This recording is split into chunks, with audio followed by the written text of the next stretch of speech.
In fact, we have a question, from Anuj, one of the aspiring players from our part here in Chandigarh. Anuj says, "Sir, what can be done by ex-players alumni to push policymakers in India to improve the tennis culture, competitive circuits in India?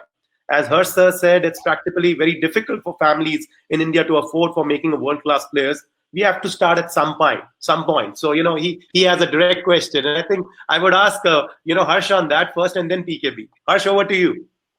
Yeah, one of the biggest assets for a country is their former players, particularly those who have gone through the journey and played at the highest level. They may not necessarily have been Grand Slam champions. They may not, but they've played the international circuit at the higher level.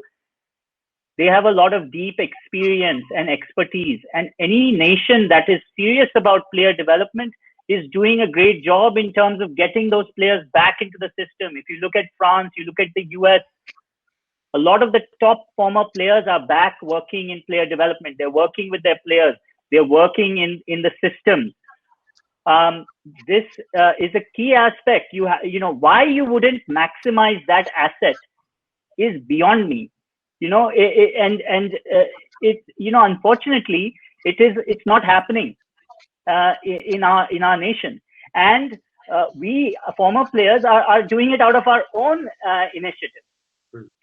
So sharing knowledge, helping and motivating players, unfortunately, a lot of our former players are now settled abroad because, opportunities have taken them there. So we're taking time out of those, in my case, coming to India, spending time in India, trying to work with the players, doing whatever I can, right, to give back. And so that is the best that we can do. And I know I'm part of a group with former players, and this is one thing that came out, that they felt that they want to do more, but somehow there isn't that outreach to bring them back in, and they're ready to give. So it's interesting, but from my standpoint, I'm trying to do what I can within the resources I have, the time I have, to be able to come back, organize such initiatives, motivate players, and to provide whatever guidance we can do. Wonderful inputs, Harsh, on that. PKB, if you would also come into that, this entire ex-alumni of players that we have produced, Karan Rastogi, Kamdev, Harsh, there's so many who have played for India and have done wonders for India. They've achieved so much for India in Davis Cup and other. So what can they do to give it back to the fraternity? Yeah, it's interesting that our valuable players are valued more by foreign countries than by us. By our system. You look at Karan, he is the head coach of the Davis Cup team in Hong Kong. Then we had, Syed Fazluddin was playing in Philadelphia. He settled there. We own the heritage, then the value of that heritage will erode.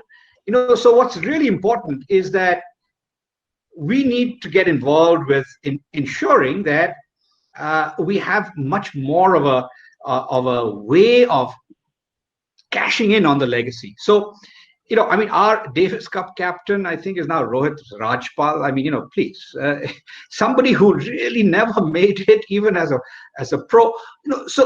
We have so many talented guys. We have Somdev, we have Harsh, we have, even Bopanna, not yet retired, but so all these guys who have actually experienced the international circuit, who know the pathways, and who can guide young players of today.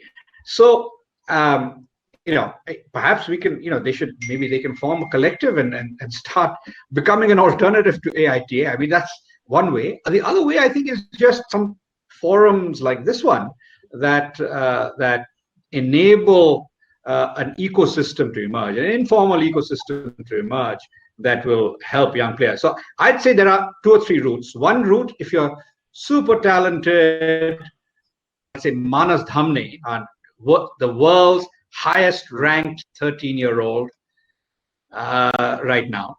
Okay, that kid, we better focus on him. I hope the whole, tennis establishment, anybody to do with Indian tennis has to pay a hell of a lot of attention to making sure that this kid is physically super fit, his tennis skills keep developing, and by the time he's 15, 16 years old, he remains the world's best. The journey. So if you're really low by the time you're 17, 18, and try, okay, so that is a rarity. But if you are the next level, where you're India #1, world #50 junior, like Harsh, then, or Somdev, both of them went to college in the US. Harsh played in college for 2 years and then entered the pro circuit. Somdev played 4 years, all 4 years, and then, so these are two options. As a male player, I think going to college in the US is a very, very viable option. Unless you're unless you're among the top 3 or 4 juniors when you're 17, the best option right now, given our current scenario, is to go to college in the US, and then, but with that, you give up a little bit of your tennis pro career. You sacrifice 2 or 3 years, but you're playing at a very high level in college, and then you can also gain an education, like Harsh, an economics degree, did an MBA, and he is a celebrity in Minnesota. I can tell you that.